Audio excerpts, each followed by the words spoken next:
Pause pa rin tayo guys. At katatapos nating mag-unload and mag-reload. Yan ang pakarga natin papunta ng Quebec. At ito na mga kababayan natin. Yan ang nagkarga. Galing na kinarga guys. Export dito. Matagal na dito sa Canada ito guys. Mayaman na sa atin dito. Shout out mo naman pa rin kababayan. Shout out dyan sa mga higala dyan, mga kababayan.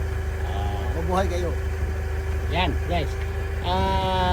Pag-asa namin Pinoy dito kasi kapag nandito sa madali kami mga Pinoy makakadiskarga, makakarga. So yan lang guys, tignan nyo. Nag-unload tayo ng coil galing ng Montreal. Ngayon pabalik na naman tayo. That would be Monday already. Magtatakbo tayo ng linggo. Para ito kasi umaga ng Sabado ay Lunes ang unload nito. So yan lang guys, magandang gabi, magandang hapon. Boom, tara tara.